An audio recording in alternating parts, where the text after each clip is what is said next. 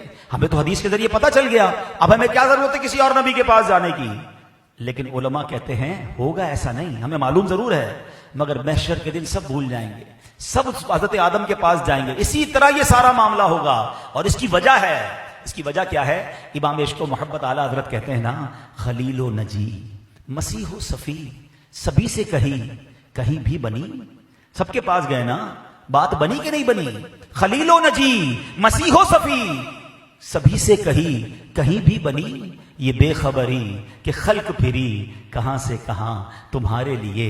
اللہ اکبر! یہ محشر میں تمام لوگوں کا یہ موومنٹ کرنا، کیونکہ ایمان والے بھی ہوں گے بے ایمان بھی ہوں گے، ان سب کو یہ بتانا مقصود ہے کہ آج کے دن میرے محبوب کی بات سنی جائے گی، شفاعت کا رتبہ انہیں عطا کیا گیا ہے، مقام محمود کے مرتبے پر انہیں فائز کیا گیا ہے۔ اب جب یہ سارے لوگ نبی پاک کی بارگاہ میں پہنچیں گے، اللہ اکبر، ہمارے آقا اس دن بھی امت کو مایوس نہیں کریں گے، سجدہ فرمائیں گے، اللہ کی بارگاہ میں امت کے لیے التجا پیش کریں گے۔ سنو رب کی طرف سے کیا ارشاد ہوگا، حدیث کی کتابوں میں یہ الفاظ موجود، یا محمد ارفع راسک وقل تسمع وسل تعطى واشفع تشفع، اے محبوب اپنا سر اٹھائیے، آپ کہیے آپ کی بات سنی جائے گی، مانگیے جو مانگیں گے دیا جائے گا، آپ شفاعت کیجیے آپ کی شفاعت مقبول ہے۔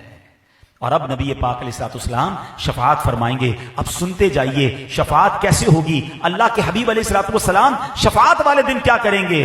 اللہ اکبر! نبی پاک کے پاس پہلے تو ایک جھنڈا ہوگا۔ جنہوں نے حج کیا ہے نا وہ ذرا میری بات جلدی سمجھیں گے، 30-35 لاکھ 25 لاکھ جب حج پہ لوگ ہوتے تھے تو پنجابی میں وہ کہتے ہیں نا، لگ پتا جاتا ہے رش کہتے کس کو ہیں، 25-30 لاکھ میں اتنا رش۔ اور آپ نے دیکھا ہوگا کہ خیموں کو آئیڈینٹیفائی کرنے کے لیے بڑے بڑے بینر لگائے جاتے ہیں، بلون بڑے بڑے ہوتے ہیں کہ یار یہ یلو کلر کا بلون ہے نا، یہاں جنوب ایشیا والے ادھر ہی اپنا خیمہ ہوگا، کیونکہ جب کراؤڈ زیادہ ہو تو جھنڈا یا بلون اونچا لگانا پڑتا ہے۔ 25-30 لاکھ لوگوں میں یہ حال ہے، جب اربوں لوگ ہوں گے، آپ نے امیجن کیا قیامت کے دن کتنے لوگ ہوں گے؟ 8 ارب تو ابھی دنیا میں لوگ ہیں نا، اور کب سے لوگ آ رہے ہیں، اور قیامت تک کتنے ہوں گے؟ یہ سارے محشر کے میدان میں ہوں گے، مسلمان غیر مسلمان سارے۔ اٹ مینس اگر ہم ایک امیجنیشن کر لیں کہ 50 ارب لوگ ہوں گے قیامت میں، 50 ارب کا کراؤڈ، اچھا ہم نبی پاک کو کیسے ڈھونڈیں گے؟ ابھی تو 25-30 لاکھ میں عرفات میں جو کھو جاتا ہے وہ اپنا خیمہ نہیں ڈھونڈ سکتا، اب اربوں خربوں لوگوں میں میں اپنے آقا کو کیسے ڈھونڈوں گا؟ سبحان اللہ!